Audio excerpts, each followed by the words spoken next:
দুই হাইলাইটসের দিকে একবার আমরা নজর দিয়ে নেব। দুর্দান্ত কিছু প্রচেষ্টা কিন্তু আমরা ইতিমধ্যে দেখেছি, কখনো বা ফারদিন, কখনো বা সেই ইয়াসচিক্রো, এবং ইতিমধ্যে এই সেই মুহূর্ত লালগাই সাকা দুর্দান্ত একটি সেভ সৌরভ দ্বারা, রুটিন কালেকশন বলা চলে। বলতে বলতে এই সেই প্রথম হলুদ কার্ড জুয়েল, তাকে কিন্তু দেখানো হয়। তারপর কিন্তু অসাধারণ একটি সেভ এক্ষেত্রে সেই গোলরক্ষক সৌরভের। তারপরেও কিন্তু একের পর এক শট নিতে থাকেন দু দলের খেলোয়াড়েরাই। একদম শেষ দিকে এসে ইউনাইটেড স্পোর্টস তারাও কিন্তু একটি চান্স পেয়ে গিয়েছিল। ওর দিকে পেয়েছিলেন সেই ইরফান ইশরাফিল। দ্বিতীয়ার্ধের খেলা শুরু হওয়ার পরেই কিন্তু বারবার আক্রমণের ঝাঁজ বাড়ছিল, এবং সেই মুহূর্তে সেই অমরেন্দু তার করা গোলে ইউনাইটেড স্পোর্টস ক্লাব তারা 1-0 গোলে এগিয়ে যায় আজকের ম্যাচে।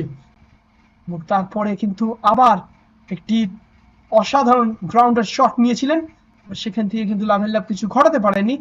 দুর্দান্ত একটি গোল লাইন সেভও আমরা দেখি। এরপর ইউনাইটেড স্পোর্টস এর ওপর কিন্তু আক্রমণের ঝাঁজ বাড়াচ্ছিল মোহামেডান, কিন্তু বারবার কিন্তু সেভের পর সেভ হয়ে চলেছিল।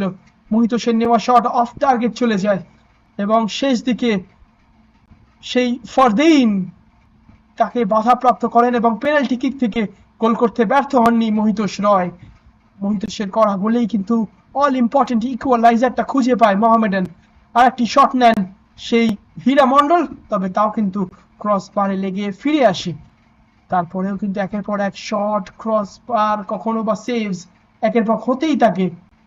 হীরা মন্ডলের নেওয়া একটি হেডার অফ টার্গেট চলে যায়, এবং সবশেষে তিনি বাঁশি বাজিয়ে জানিয়ে দিলেন আজ মোহামেডান স্পোর্টিং এবং ইউনাইটেড স্পোর্টস ক্লাবের মধ্যে এই খেলা অমীমাংসিতভাবে শেষ হলো বিদ্যাসাগর ক্রীড়াঙ্গন বারাসাত থেকে, যার ফল এক্সট্রা টাইম।